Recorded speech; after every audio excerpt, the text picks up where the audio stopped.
So I just finished making Jabber's claws from the golden new up-and-coming series Gachiakuta, and this right here might be my most insane prop yet. Yo, Rudo, you got some pretty good game for a worn-out, foul-mouthed, butthurt, ratchety, short-stacked sphere. In this video, I'll explain exactly what I did to make Jabber's iconic vital instrument come to life, and tips and tricks on how you can make a prop just like this one. And without further ado, relax, get some snacks, and enjoy this journey on how I made Jabber's claws. So first things first, we have the printing. I started off by making the rings of the actual claws first. So as you can see here, there's rings that sits at the base of the gloves, and that was the first place I needed to start on making everything. So jumping into Kira, I have the actual ring here. I started it off by making it with 5 walls because the thicker you have your walls, the stronger your print's gonna be, and I needed these gloves to be as strong as possible because they're very small pieces. So if you were to make these gloves, make sure to put your wall count up. If you use 3 walls, it'll be too weak. 2 walls, really weak. Make sure to make your walls as high as possible. I like to use 5 walls for literally everything because that makes my prints way more stronger, and especially for a prop like this where every piece is very small and they all come together as one, you will need it to be very strong, especially if it's going to sit on your hands. So I made it with 5 walls, 0.2 layer height. You can up the layer height if you want. I'm sanding most of everything on this prop. I didn't sand these, so you can go up on the layer height to make the details pop even more. I think I did 0.18 layer height on this actually, so you can go up on the layer height or you can keep it the base layer height. I didn't sand this particular piece for every single one. I didn't sand any of the rings, so you can go up in the layer height, and I highly recommend you do so you can get those details to pop even though you're not sanding. Or if you want to, you can sand as well. Obviously I did the 5 walls. I did 10% infill. You can up the infill to 15%. I don't do that. I like to do 10%, keep it at 5 walls because that's the sturdiest. If you go too high, your prop will be heavy, and especially these are going to be on my hands, so I do not want this prop to be heavy at all. Then I did gyroid. I stopped using cubic subdivision. Cubic subdivision does not work. Other infill patterns do work, but gyroid has been the one that I've stuck with this entire time and the one that I love. So you could use every one you want. I use gyroid for this in particular, and then everything else is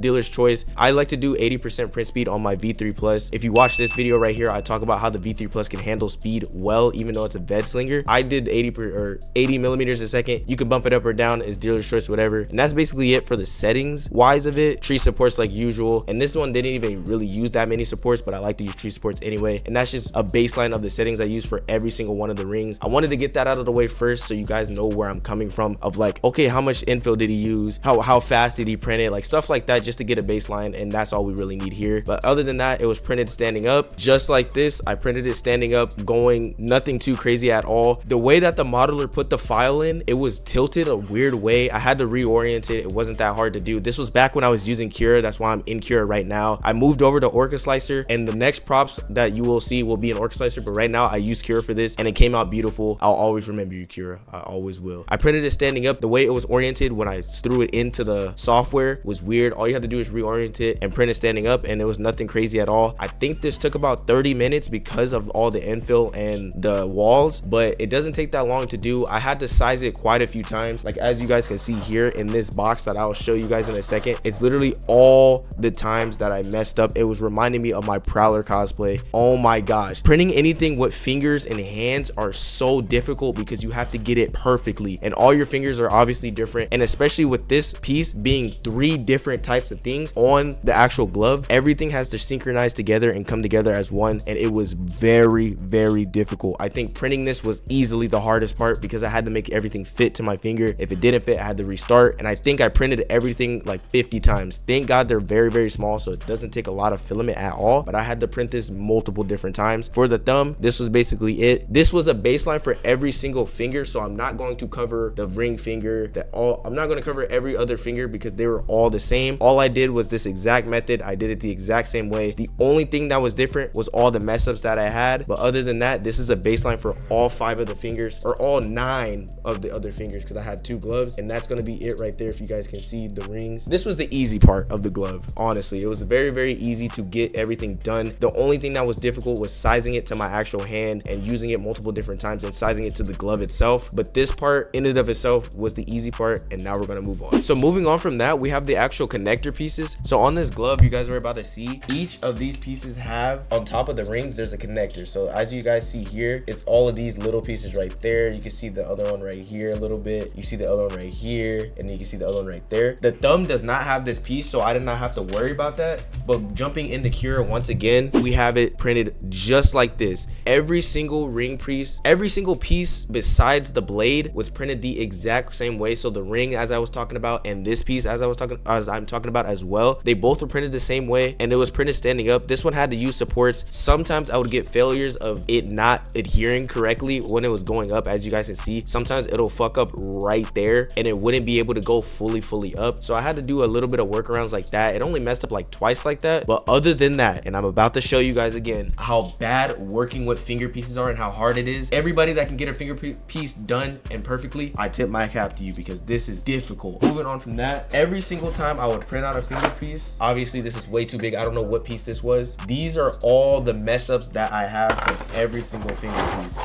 They're all in here right here. These are all the mess ups. The reason why it messed up so much is because I did it with trial and error. There's no really secure way to know how to measure your finger, and especially on a piece like that, to get it to fit. Putting this on, the way you would put this on, it'll sit right there. That's the ideal place you want it to sit on your finger. For these claws, you want it to sit on your middle finger. Most of the time that I was printing it out, it was either not going far enough, it was going too far back, it was clashing with the ring piece. I had to print it out multiple different times, and I only got this idea like, when I make this video, I'm gonna just have all the failures out so I can show them how hard it is and what not to do. So I highly recommend to find a way. If you guys know a way, let me know in the comments down below, to counteract going through putting the ring pieces or printing out the ring pieces over and over again. And if any of you guys know a way to actually measure your fingers out, so I know for future projects, that'll help a ton. So let me know in the comments. But other than that, I had to print it out multiple different times. Thank God printing it out was very easy. As you guys can see here, it is not that hard to print one of these pieces out, and it doesn't take a lot of filament, but it was very difficult locking in like, this is what I need it to be, this is the size that I need, and this is what I need going forward. Thankfully, once you find that size and it fits snug, you can print out one and print out the other instantly. I think this took about 20 minutes to do, and I think I did the exact same settings on both. The only difference is my K1 Max has 100 millimeters a second on the speed, and for this exact print I did 0.2 layer height, so I moved it up from the 0.18 on the ring, and I did 0.2 because it's very smooth and easy to sand. This piece was very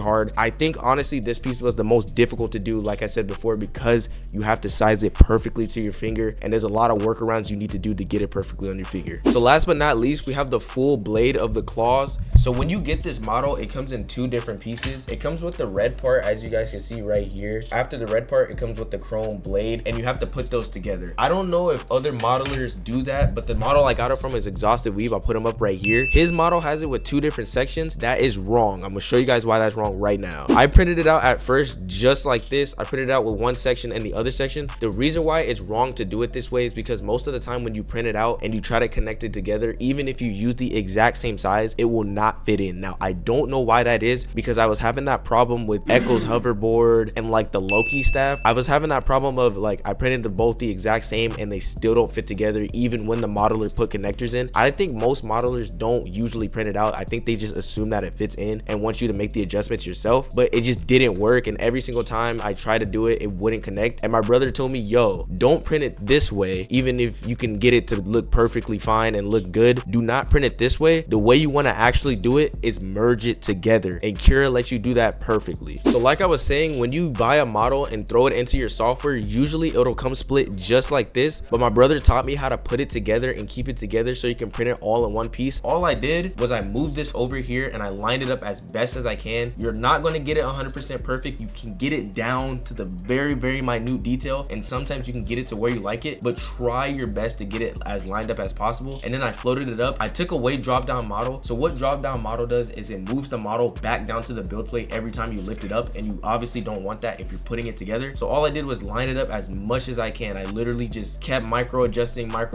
and lining it up to where I got it to where I like. And then I went to preview and I went to x-ray view. I do not know if Orca has like an X-ray view, I know they have a much better and advanced group tool in merging things together, and it's way better than Cura. But Cura also has the same thing where you can group the model just as good, but it won't be as good as Orca because obviously the software is newer and it's more advanced. So all I did was go to X-ray view and I looked here to see what's missing and what holes are lining up, and I just kept micro adjusting from there. And when I micro adjusted, I made sure to not clip anything and make sure it was lined up perfectly and make sure it was all the way up top to where I wanted to be. And once you're finished lining it up and merging it and doing everything you need to do, all I did was right click and then I did select all models and then I did group models. And once you group them together, that will make your model become one piece. I know it's way easier to do on Orca, but this is how I did it on Cura. And then when I printed it out, I laid it flat and I curled it this way, and boom, this is exactly the way I printed it out. I'm about to show you guys the G code, the exact way I printed it out, and it printed it all in one piece. I didn't print this standing up. I know I always say to print standing up, always print standing up, but for a piece like this, it is very difficult to do it standing up. It will wobble a lot. Even with the K1 Max's Core XY, it still will wobble back and forth. It still won't have as good as quality as if you were to lay it down flat and to let it go side by side. Also, I wanted this print to be very, very strong. If you ever need your prints to be strong, always lay it down horizontally. Do not do it vertically because it won't retain the strength, or it won't retain as much strength as if you did laying flat. So now this blade is literally indestructible because I have it laying down, I have it merged together, and I have it printed out perfectly of where I wanted it to be. So as you guys can see here, this is the exact G code that I use. In a minute, I'm going to put some B-roll up on how it actually printed up on itself, but this is the exact G code that I use. I laid it flat, merged it together perfectly. It's a little bit, you can kind of see a little bit of clippage right there. I don't know if the video is going to pick that up, but I tried to get it as perfect as I can because when the actual claws are on, no one's going to be able to look at that little detail and be like, yo, there's a hole, there is a gap, and it looks all perfectly merged together. It looks so good that you thought the model came this way, but you're basically remodeling the model itself. I'm obviously not 3D modeling. I don't know how to 3D model, and I'm not going to take that credit away from anybody. It's just a fun little way to group your models together and kind of create something new and make it easier on yourself besides printing it together, gluing it, and having it break. And if it breaks apart, it'll break somewhere that it'll come out and all that. You don't want to deal with that. You just have it manufactured the way, all put together, and it'll be much easier for you and much better. Now I just want to show you guys all the mess ups that I had when I printed it out before merging everything together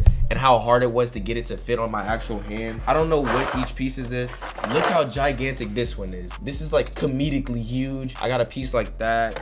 I got a few other small pieces. Before I actually found out about the method of merging it together and using that method, I printed out a ton of pieces that were just not fitting my finger at all. They just messed up. This one didn't even make it past the clipping the support stage. I have a bunch of just random mess ups on both printers of these connector pieces.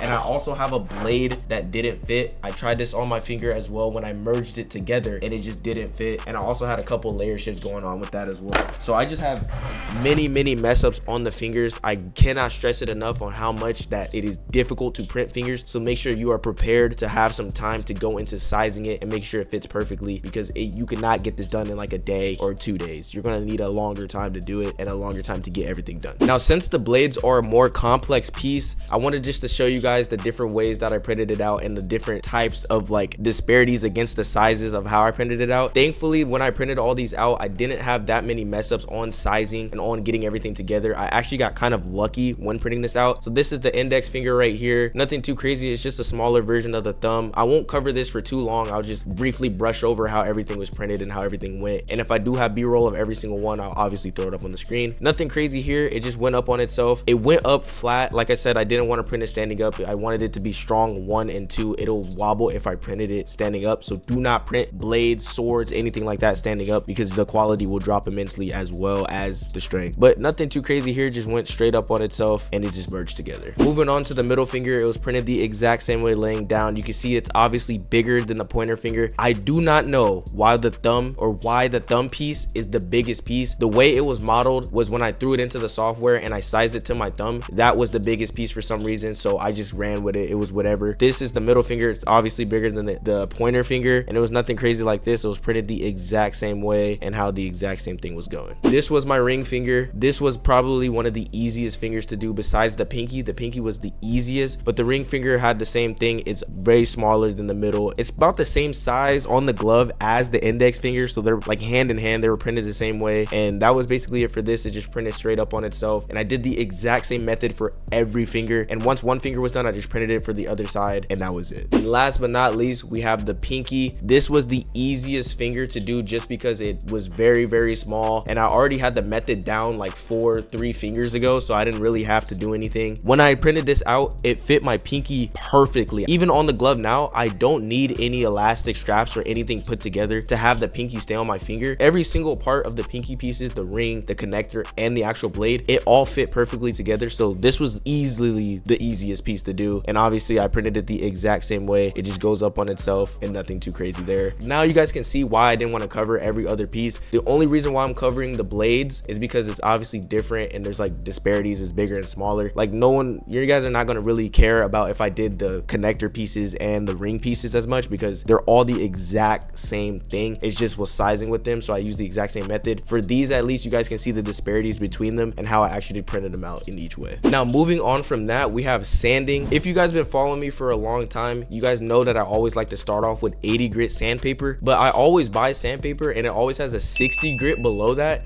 And I was like, you know what, this time around, I'm gonna try to start it off with the 60 grit and go lower and see if that'll eviscerate the layer lines even more. And it did its job. It eviscerated the layer lines, but there really wasn't much difference between the 60 and the 80. So if you want to start off with 80 grit, by all means start off with 80 grit. You'll have the same result, but I just wanted to see if 60 grit would do anything different, and it really didn't. It was just an extra layer of security on top of the other sanding that I did. So with that being said, I started it off with 60 grit sandpaper right here, and I sanded as much as I possibly can. You guys know, just sand all those initial layer lines, eviscerate everything you can. Obviously you can't get everything, that's what the Bondo's for, but just keep sanding. Then I moved up to what my used to be first option, now second option is 80 grit sandpaper. If you guys can see right there, let me see if that focus. 80 grit sandpaper, just sand, get everything you can. Make sure to scuff it up as much as you can, because you don't want any layer lines to show. This is like a pivotal part because you don't want the initial layer lines to be there. You want to eviscerate those and make it easier on yourself later on in the sanding process. Moving up from that, now you're just kind of sanding for the love of the game, and you're just kind of getting anything that you missed and anything that you couldn't catch on the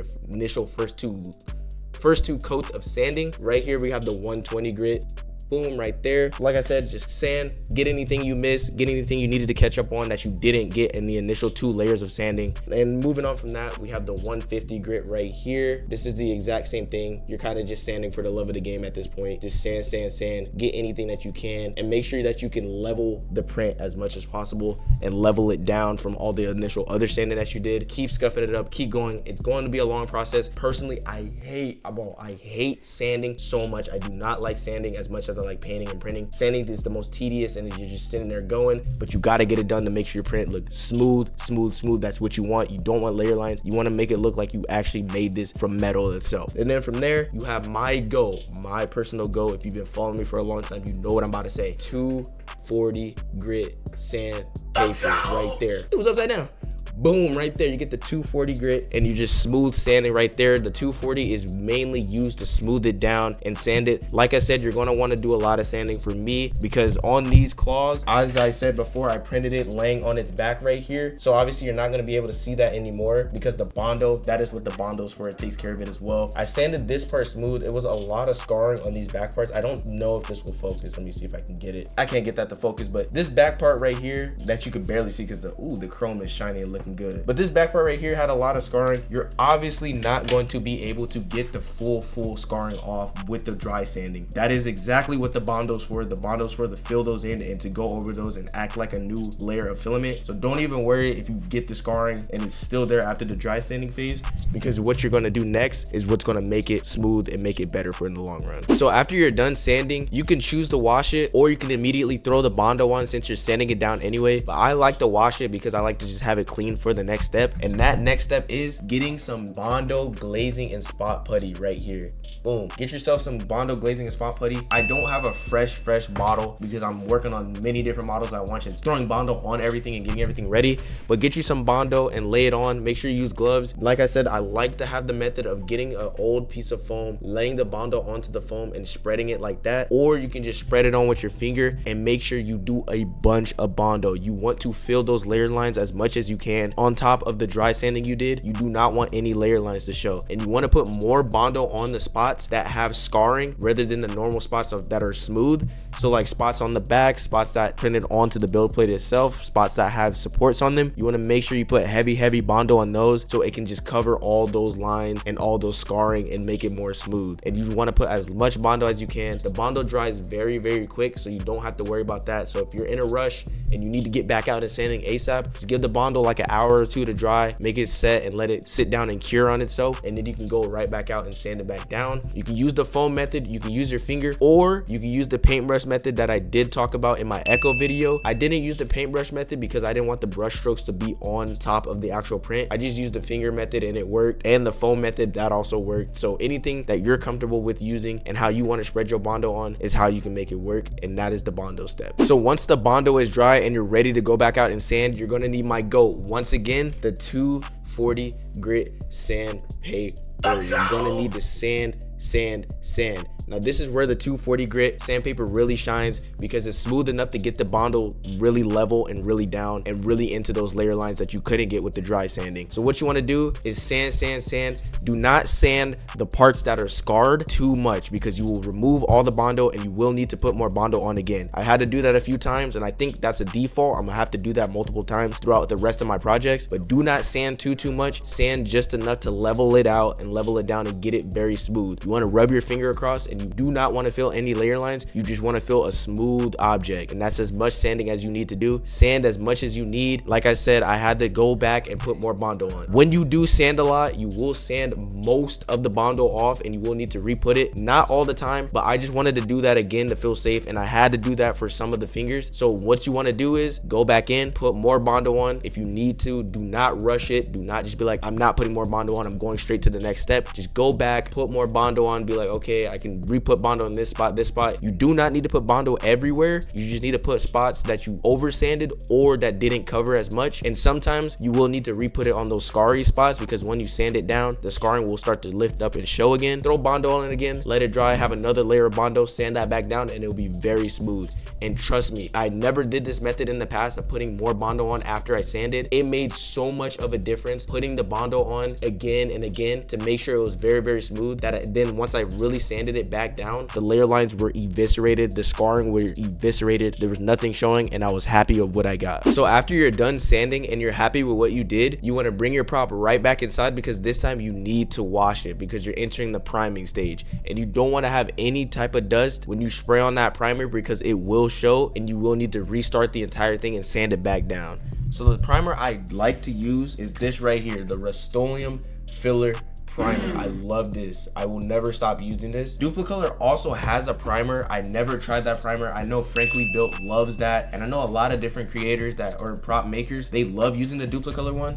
The Rust-Oleum Filler Primer has never caused me any problems and has done the job every time, so I just gravitate towards this one. So what you need to do next, after you're done washing your print, make sure the print dries. You want it to fully dry. You don't want any liquid when you're spraying it on, because you don't want this primer to be running. Even though this primer dries in like 5 minutes every time, you do not want any liquid to be on it. You want to spray it on. Make sure you get a good 3 coats, 4 coats, however much you need. Just make sure the primer is on the entire print, because the Bondo acts as the filler primer acts as another filler on top of that filler, and it's really going to just delete any other layer lines that you have. It's going to cover any other layer lines that you see there. So you want to spray this on really thick. I like to go on with 3 coats. Sometimes if I don't sand down the prop at all, I like to go on with 5 to 6 coats. 3 coats is the sweet spot. You can do 4. Just make sure to get it on a lot and go super heavy on the primer, because you're going to wet sand it back down anyway. So if you have any mess ups, if you have any overcoats or anything like that, you're going to sand it back down. But I do like to go super heavy. I'm going to keep saying this throughout this entire time. Make sure if you have any mess ups, do not half-ass it. Go back. So if you missed anything during the wet sand or during the sanding stage, go back back and sand more. If you missed anything during the Bondo stage, you think you could have done more, go back and do it. I promise you it's going to be worth it to go back, fix anything you need to fix,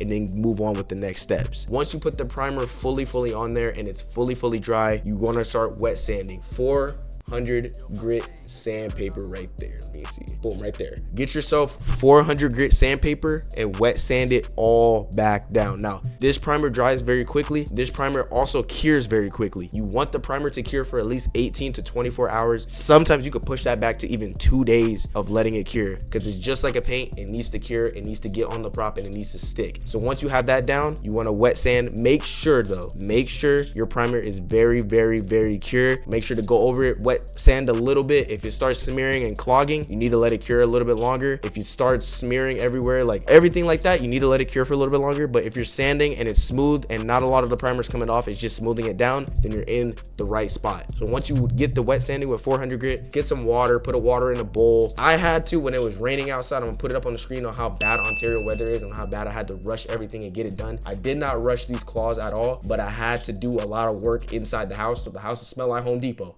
Not gonna lie, it smell like Home Depot. I wet sanded in the tub. Get you any type of water works. It doesn't matter what water it is or anything like that. Just get you some water, get you 400 grit sandpaper, and smooth it back down. I promise you, you're gonna love the results. Once you know you're done, run your finger across it. If it's very smooth, that's when you know it's done. If it's still kind of like tacky, or it's kind of like I'm not getting it smooth, you're gonna need to re-sand it and re-put more primer on. Like I said, for this, if you didn't do enough of the priming and you hit the wet sanding and you don't like it, all you have to do is respray it with more primer and sand it back down again. I'm telling you, do not half-ass it. Do it as perfectly as possible. And after you hit it with the 400 grit and you sanded it down as much as you like it to be sanded, you're done with that stage. Finally, you're done with sanding. Now, moving on to the painting, we're finally at the fun part. Jabber's Claws has a kind of dark burgundy, kind of crimson colorway. I did Crollo's book a while back, and I had some claret wine paint left over that was literally the perfect color.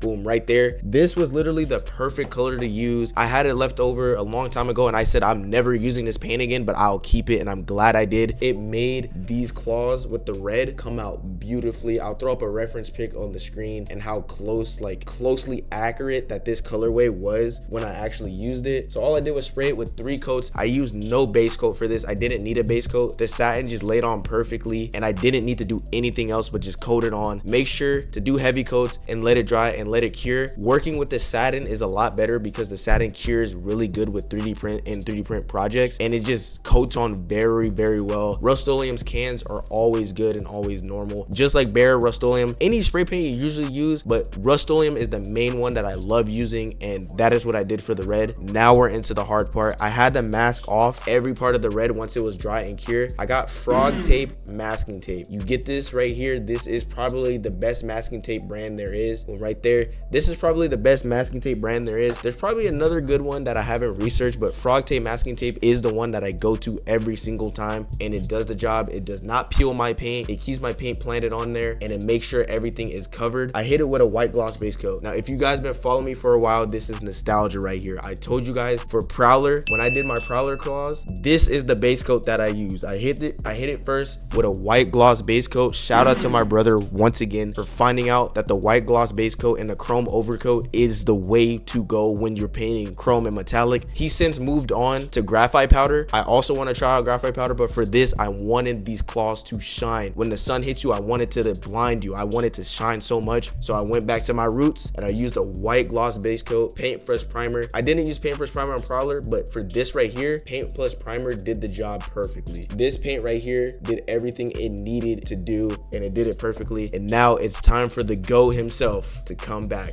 Rust-Oleum Chrome. I love working with this paint every single time that I work with it. It's so fun to work with. It causes me no issues. It spreads on perfectly, and it works so well with the white gloss base coat that's what I did. I sprayed it on a good 3 times with the white gloss, got that chrome right there, and overcoated it a bunch. I sprayed it on. The bad part about working with this chrome, it needs extra extra time to cure and to dry. Usually paints like these take 1 to 2 days to cure, 3 days most. This paint right here needed a whole week, and even after that week, if you touch it, you still will like smudge and you still will get fingerprints on it. Fingerprints on metallic is inevitable. It's going to happen no matter what you do. You're going to have to touch it to move it around and stuff, and you're going to get fingerprints on it, but it still smudges a lot. So make sure you give it enough time to dry. But once it's fully set and fully dry and you know you're done, this chrome is easily the best colorway that I ever worked with, and I'm going to continuously use that, and the graphite powder of course, but this method was very nice. And that's all I did for both claws. Make sure when you paint, know how you're painting, oriented in a way that it won't mess up and it won't smudge, because this is the stage right here that if you mess this up, you're gonna have to go with higher and higher grits to sand the paint back down smooth and then spray over it, and that is more work that you do not want to do. So I highly recommend make sure you paint right and to be very careful when you're painting. Another thing, like I said before, the weather was terrible. It rained every day. If it rains in your area, or if it's very cold where you live, make sure to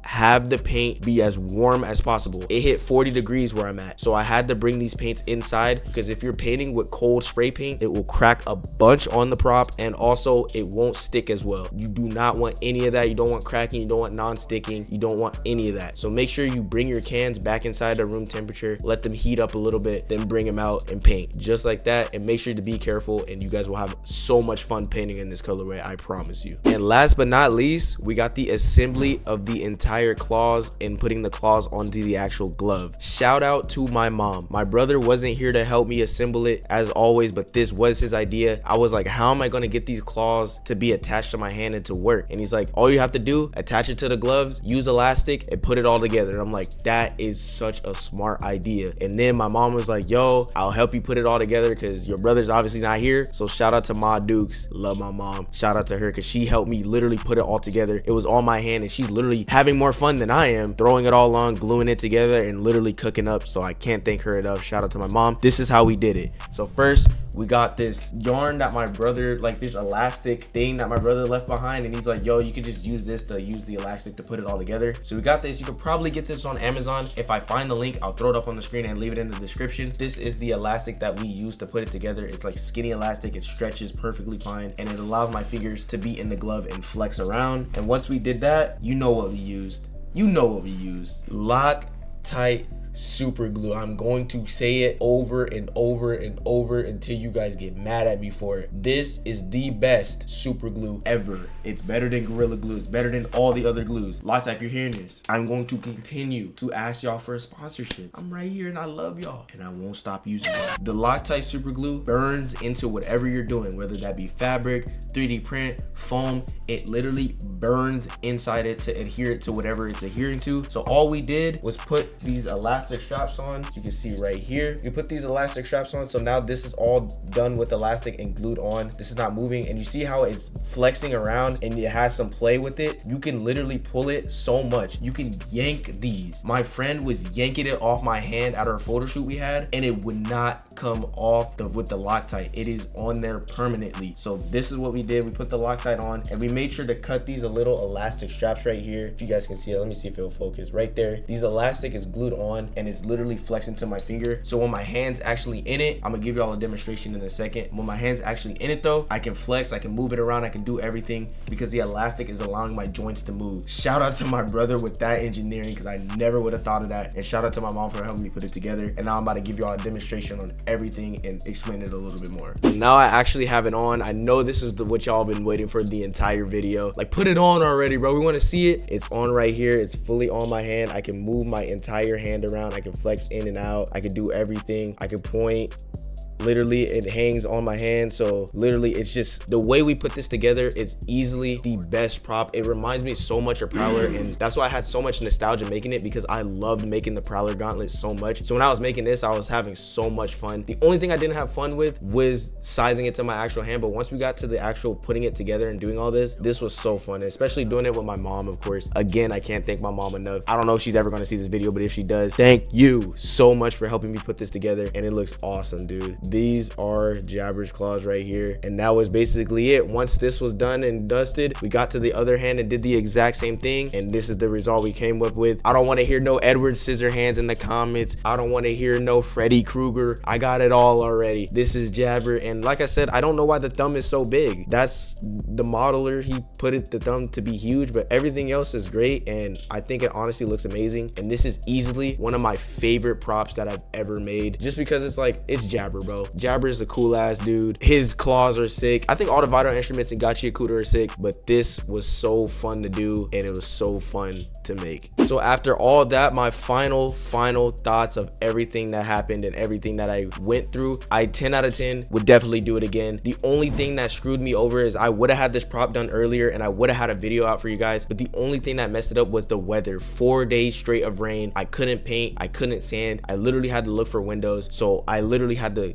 grunt get it done. If it wasn't for the rain, I would have got this prop done a lot earlier, but I needed it done for a Gachiakuta shoot. If the photos are back, I just got back from that shoot, so if the photos are done, I'll throw up pictures on the here and here. I'll throw up pictures throughout this entire video of the actual claws in action and of all my friends doing Gachiakuta characters. But if not, then I have a lot of b-roll and stuff to show you guys anyway in this video, so the quality won't go down. But on that note, I thank you guys so much for watching this video. I thank you guys so much for the support and rocking with me while I've been inactive. I've been gone for a month. Chill on me. I'm back now. I have all these props done and I have a lot of videos to share. The next video will be Jabber's lamp, and then after that it'll be Jabber's accessories, and you know how I get down. It's gonna be Jabber's price and how much it all costed, and I definitely will have the shoot pictures for those videos. So if you want to see how the photos came out, if I didn't get it in this video, make sure to go check those videos out. Thank you guys so much for watching this video, man. I hope you guys enjoyed. I hope you guys learned something new. I always want you guys to learn something new whenever you watch my videos, and I always want you guys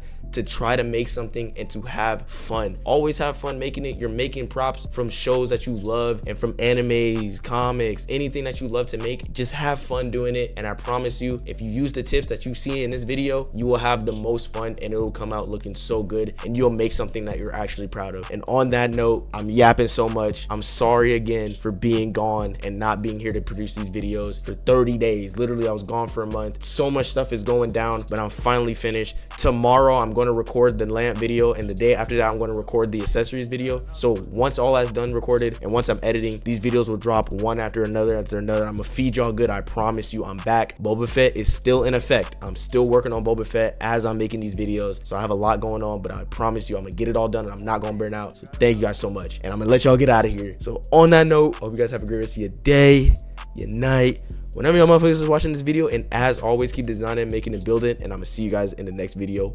Peace.